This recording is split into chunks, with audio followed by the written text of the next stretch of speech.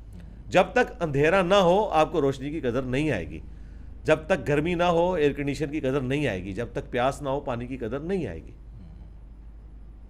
ایک بندہ کہ جی میں اسکردو میں رہتا ہوں, ہم نے تو آج تک جو ہے وہ اے سی کے بارے میں سنا ہی نہیں ہے, تو ہم کہیں گے بھائی آپ کو اس آزمائش سے نہیں گزرنا پڑا, آپ ہیٹر کی آزمائش سے ہی گزریں گے. اور اب سبی والا اسے ہیٹر کا تعارف کروانا پڑے گا. تو یہ فرق ہے نا, جس پہ جو وقت گزر رہا ہوتا ہے نا وہ اس کو بہتر سمجھ رہا ہوتا ہے. اچھا, انہوں نے یہ اپنی پگڑی جو ہے یہ پہلے سبز پہنتے تھے, تو اب انہوں نے کیوں چینج کر دیا ہے؟ چینج کیا ہے یہ مطلب سعودی عرب کی وجہ سے.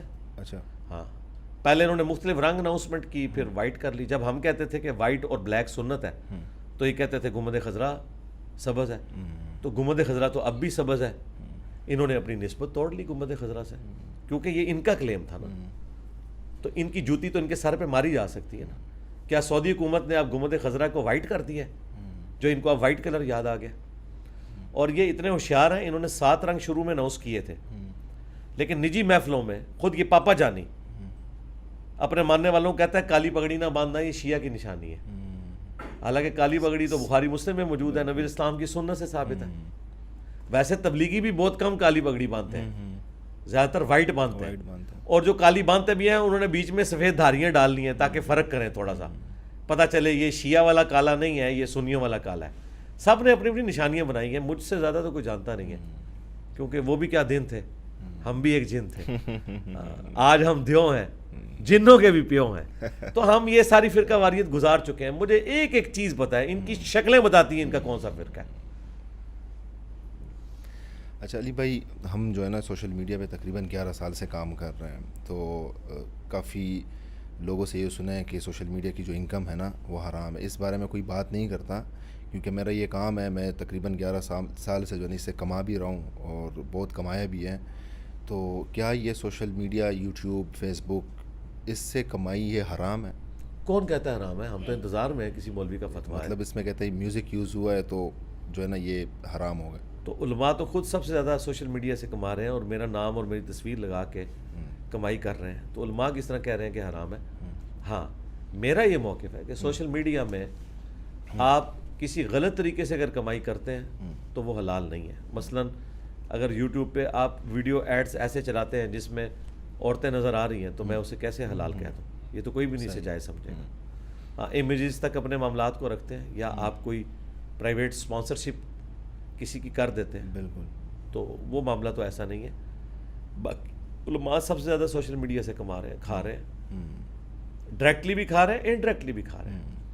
اور علماء سے میں ایک معصومانہ سوال کروں گا، یہ آپ کے پاس جو آ کے لوگ چندے دیتے ہیں، آج تک آپ نے کسی سے پوچھا ہے کہ یہ تمہاری کمائی حلال کی ہے حرام کی ہے؟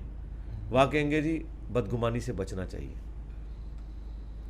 یہ جتنی مسجدیں اور مدارس کا نظام چل رہا ہے نا، مجھے یہ کہنے میں آر نہیں ہے کہ 90% سے زیادہ حرام کے پیسے پہ چل رہا ہے. سارے ٹیکس چور سیٹ ہیں جو مدارس چلا رہے ہیں. دکھائیں یہ پورا ٹیکس دیتے ہیں. انہوں نے باقاعدہ اپنے مینیجرز بھرتی کیے ہوئے ہیں ٹیکس چوری کے لیے، اور یہ اس طرح کی چیزوں سے کما کے اس میں سے کچھ مدارس کو دے دیتے ہیں. آپ اسلام آباد میں کئی مساجد میں نے خود سنا ہے، مسجد کی تعمیر ہو رہی ہوتی ہے. میں مختلف مساجد میں نماز پڑھنے کا عادی ہوں شروع سے، تو میں نے کئی مساجد میں ملتی جلتی سٹوری سنی ہے.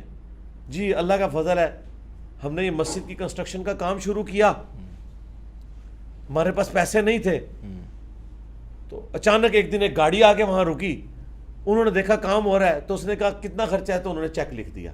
ان کو کوئی پتہ نہیں ہے کہ یہ سمگلر ہے، ہیروئن سمگل کرتا ہے، یا دوائیوں کی اس کی فیکٹری ہے جس سے یہ حرام کما رہا ہے، اس میں غلط دوائیاں بیچ کے. کوئی پتہ نہیں ہے. کہتے ہیں اللہ نے بندہ بھیج دیا. اس بندے کی کبھی انہوں نے تحقیق نہیں کی ہے.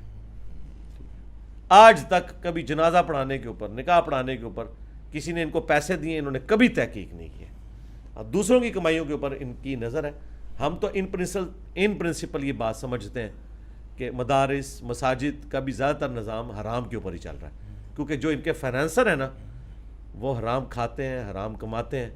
مجھے بتائیں کئی پراپرٹی ڈیلرز، بڑی بڑی ان کی ہاؤسنگ کالونیز ہیں، ٹھیک ہے، ان کے یہ ملازم ہیں، ان سے چندے لے کے مسجدیں بناتے ہیں، اور خود ان کو پتہ ہے یہ کتنے بڑے ڈان ہیں، انہوں نے کس طریقے سے مال کمایا ہوا ہے. مجرمانہ خاموشی ہے. تو میں وہ پہلو بھی بیان کر رہا ہوں. اس طرح میرا موقف تو یوٹیوب کے حوالے سے شروع سے ریکارڈ ہے کہ امیجز تک معاملات درست ہیں. ویڈیو ایڈز میں آپ اوائڈ کر ہی نہیں سکتے بے پردہ عورت کو. اور پاکستان میں تو جو عورتیں نظر آتی ہیں جو یورپ امریکہ میں ہیں وہ تو چھوڑ دیں. تو آپ دیکھ لیں جتنے علماء سب نے سوائے اکا دکا کے سب نے ویڈیو ایڈز آن کیے. اچھا، آپ کا چینل جو ہے نا وہ مونیٹائز نہیں ہے، تو اس سے آپ نہیں، مونیٹائز ہے، مونیٹائز ہے، ویڈیو ایڈز کے اوپر نہیں. ویڈیو ایڈز نہیں ہے. تو اگر آپ لگاتے ہیں ایڈز اور آپ اس سے پیسے کماتے ہیں، اور وہ جو ہے نا آپ پھر اس سے مدرسہ بناتے ہیں یا کوئی دین جس طرح باقی ہیروئن کے اسمگل بنا رہے ہیں، نہیں میں نہیں یہ کام کر رہا. نہیں. اچھا، یہ ایڈ جو یوٹیوب کی طرف سے ایڈز آ رہے ہیں، آپ وہ بول رہے ہیں کہ وہ ٹھیک نہیں ہے؟ جی ظاہر ہے، میں ان کو پلیٹ فارم دے رہا ہوں نا. اچھا، ہاں، ویڈیو ایڈز کے لیے مجھے انہوں نے تھرائز کیا نا کہ میں آف کر سکتا ہوں. ٹھیک ہے، دیکھیں ایک یہ ہے کہ راہ چلتے میں جراثیم انہیل کر لوں، ٹھیک ہے، اس کی کوئی معافی ہو سکتی ہے، میرا اختیار نہیں ہے. لیکن آپ میرے سامنے امرود کاٹ کے رکھیں اور اس میں کیڑے نکل آئیں اور میں کہوں کہ نہیں یار اتنے جراثیم جاتے ہیں، چلو بسم اللہ پڑھ کے یہ بھی جانے دو، تو یہ تو نہیں ہو سکتا یہ بات. اچھا، ایک مولانا کا میں نے بیان سنا تھا، سوشل میڈیا پہ آیا تھا. اس نے بولا تھا کہ کرکٹ کھیلنا اور دیکھنا جو ہے نا یہ حرام ہے. تو اس بات میں بھی سچائی ہے؟ نہیں، ایسی کوئی بات نہیں ہے. باقی جوا وغیرہ اس کے اوپر نہیں ہونا چاہیے. کرکٹ دیکھنے میں، کھیلنے میں کوئی مسئلہ نہیں. اچھا، اور یہ کالر جو ٹائی جس سے ہم باندھتے ہیں، اس کے بارے میں بھی بتایا ہے کہ یہ بھی ٹھیک نہیں ہے. کالر میں نے تو خیر کبھی استعمال نہیں کیا، میں تو بین ہی شروع سے استعمال کرتا ہوں. باقی کالر میں بھی کوئی مسئلہ نہیں. ٹائی بھی کوئی غیر اسلامی لباس نہیں ہے، اور اسلامی لباس تو انہوں نے نہیں پہنا ہوا. نبی علیہ السلام نے تو تہمد استعمال کیا ہے. علماء تو شلوار پہنتے ہیں. تو پھر یہ کہیں گے نہیں یہ زیادہ پردے والا لباس ہے. تو بس ٹھیک ہے, لباس باریک نہیں ہونا چاہیے کہ جسم نظر آئے, اتنا چست نہ ہو کہ جسم کی حید نمایاں ہو, اور مخالف جینڈر والا نہیں ہونا چاہیے کہ مرد عورتوں والا لباس پہنے, عورتیں مردوں والا لباس پہنے. تو باقی ٹھیک ہے, لباس کے اندر آسانی ہے. صلیب نشان ہے جو مذہبی نشان ہے نا کسی بھی ریلیجن کا, وہ آپ اگر اڈاپٹ کرتے ہیں, مثلا ماتھے پہ سندور لگا لیتے ہیں ہندوؤں والا, یا ہاتھ میں سکھوں والا کڑا پہن لیتے ہیں, یا گلے میں سلیب لٹکا لیتے ہیں, تو یہ ہے من تشبہ بقوم فہو منہم, جس نے جس قوم کی مشابہت کی وہ اس میں. ٹائی تو بھائی ہندو بھی باندھتا ہے, سکھ بھی باندھتا ہے, مسلمان بھی باندھتا ہے, یہ کوئی سلیب کی نشانی نہیں ہے, یہ بالکل غلط بات ہے, جھوٹ مشہور کیا میں نے. تو ٹائی میں نماز پڑھ سکتے ہیں؟ کیوں نہیں, ویٹیکن سٹی کے پوپ نے کبھی ٹائی پہنی ہے؟ کوئی دیکھیے آپ نے, اس نے سلیب ہی لٹکائی ہوتی ہے, تو ٹائی کہاں سے نشان ہو گیا؟ اچھا, میاں بیوی کے بارے میں تھوڑا سا بات کرتے ہیں.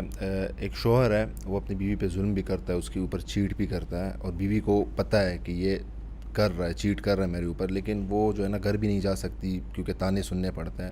تو اس کے لیے کیا حکم ہے؟ صبر ہی کرے جی, میں اور کیا کر سکتا ہوں, اور تو کوئی علاج نہیں ہے. اور دعا کرے کہ اللہ تعالیٰ اسے ہدایت دے, اور جب خامند کا موڈ اچھا ہو تو اس تک حق بات پہنچانے کی کوشش کرے, دیٹس آل, اور تو کوئی سولوشن نہیں ہے. صحیح. اور جو شوہر اپنی بیوی کو مطلب باہر بھی لے جاتا ہے, خوش بھی رکھتا ہے, ساری چیزیں کرتا ہے, لیکن بیوی پھر بھی خوش نہیں ہوتی, اس کے لیے تو وہ نبی الاسلام کو یاد کر لے. نبی الاسلام بھی اپنی بیویوں سے خوش کوئی نہیں تھے, اس حوالے سے کہ انہوں نے ان کو تکلیفیں دی. سورۃ العذاب میں ہے, وہ تو اللہ نے انٹروین کیا ہے کہ انہیں طلاق دو, پھر انہیں ذرا خیال آیا کہ ہم نے کرنا. تو اگر نبی الاسلام کو اپنی بیویوں سے تکلیف پہنچی ہے, بخاری مسلم میں آپ 1 مہینہ تک ناراض رہے, گھر کی چھت پہ چلے گئے, اسے ایلا کہتے ہیں, جس میں وہ آپ کے جسم پہ چٹائی کے نشان تھے, حضرت عمر ملنے گئے اور آنکھوں میں آنسو آ گئے, بیویوں سے ناراض ہو کے اوپر شفٹ ہوئے تھے. پھر قرآن کی آیات نازل ہوئی سورۃ العذاب کی پارہ نمبر 21 کے اینڈ پہ, نبی اپنی بیویوں سے فرماؤ اگر تم دنیا اور اس کی دولت چاہتی ہو تو آؤ میں تمہیں پھر طلاق دے کے رخصت کر دیتا ہوں, اور اگر اللہ, اس کا رسول اور آخرت کا گھر چاہتی ہو تو اسی طریقے سے نبی کے ساتھ اسی فقر میں گزارا کرنا ہوگا. تو ان کی خوش نصیبی تھی کہ اللہ نے انہیں توفیق دے دی توبہ کی, اور انہوں نے اپنی اصلاح کر لی. تو وہ اگر نبی کو اپنی بیویوں سے تکلیف پہنچی ہے, ہمیں پہنچے تو کوئی مسئلہ نہیں ہے. بخاری مسلم میں حدیث ہے, عورت ٹیڑھی پسلی سے پیدا ہوئی ہے, اسے نفع حاصل کرو, سیدھا کرنے کی کوشش نہ کرو, اسے توڑ بیٹھو گے, اور طلاق دینا اسے توڑنا ہے. بخاری میں حدیث ہے کہ میں اپنی وفات کے بعد تمہارے لیے سب سے بڑی آزمائش تمہاری بیویاں, عورتیں چھوڑ کے جا رہا ہوں. ٹھیک ہے. مسلم شریف میں حدیث ہے کہ کوئی مرد اپنی عورت سے بغض نہ رکھے, بس کوشش کرے. مسلم شریف میں ایک اور حدیث ہے کہ دنیا برتنے کی جگہ ہے اور سب سے بہترین سرمایہ نیک بیوی ہے. تو آپ نے گیون سرکمسٹانسز میں اس طرح کے معاملات کو لے کے چلنا ہے. اور ایک اور حدیث ہے جس سے شاید آپ کو صبر آ جائے, وہ بخاری مسلم دونوں میں, کہ عورت کا یہ حال ہے کہ پوری زندگی اسے سکھی رکھو, ایک دفعہ بھی تم سے اسے تکلیف پہنچ جائے تو یہ کہے گی جب سے تیرے عقد میں آئی ہوں میں نے سکھ کا ایک دن بھی نہیں دیکھا. یہ تو نبی الاسلام فرما رہے ہیں کہ ایسا ہوگا. تو میرے خیال ہے جب بیوی ناراض ہو تو آپ کہا کریں صدق رسول اللہ, رسول اللہ نے سچ کہا تھا, اور اس کو انجوائے کیا کریں. اچھا علی بھائی, آخر میں کوئی ایک نصیحت آپ کریں جو میرے دیکھنے والے بھی سنیں اور مجھے بھی اس سے کچھ سیکھیں. ہاں جی, نصیحت تو ہم ایک ہی کریں گے آپ کو, کہ اس پلانٹ ارتھ پہ آپ کو کسی ہستی نے بنا کے پٹ کیا ہے, اور مرنے کے بعد آپ نے اس کے حضور پہ پیش ہونا ہے, اپنے اعمال کا جواب دہ ہونا ہے. موت سے پہلے پہلے اپنی آخرت کی تیاری کر لیں, اور آخرت کی تیاری کے لیے سب سے پہلے خدا کی پہچان ہو, خدا کے دین کی پہچان ہو. اور اگر آپ مسلمانوں کے گھر پیدا ہوئے تو ایٹ لیسٹ آپ کو ایک ایج تو ملا کہ آپ مسلمان ہیں. تو اب اس کے اوپر آپ ریلائی نہ کریں, بلکہ ٹرو دین کو حاصل کرنے کی کوشش کریں جو دین کتاب و سنت کے اندر ہے. صرف ان بابوں کو مانیں جو کتابوں کو مانتے ہیں اور کتابوں کی تعلیمات سکھاتے ہیں, اور جو بابوں کی تعلیمات سکھا رہے ہیں اور کتابوں کے غدار ہیں تو نہ ایسے بابوں کی کوئی عزت ہے, نہ ان کی بات آپ نے ماننی ہے, کیونکہ بابوں کی عزت کتابوں کی وجہ سے تھی. اگر کوئی اپنی کتابوں کا غدار ہو جائے, کوئی قرآن کا غدار ہے, بخاری کا غدار ہے, مسلم کا غدار ہے, تو وہ بابا اس قابل نہیں ہے کہ اس کی عزت کی جائے. تو دیکھیں ہمارے آباء و اجداد کے ساتھ بھی انہوں نے دھوکہ کیا, آپ کے ساتھ بھی دھوکہ نہ کریں. جب تک بات قرآن و سنت کے ریفرنس سے آپ ویریفائی نہ کر لیں تو کسی کی بات کے اوپر عمل نہ کریں. اور جو بندہ قرآن و سنت کے مطابق آپ کو بتاتا ہے بھلے وہ کسی بھی فرقے کا ہے, آپ اس کی سچ بات لے لیں, جو غلط بات ہے وہ چھوڑ دیں. بس یہی نصیحت میں کروں گا. جزاک اللہ. جزاک اللہ خیر. Thank you so much.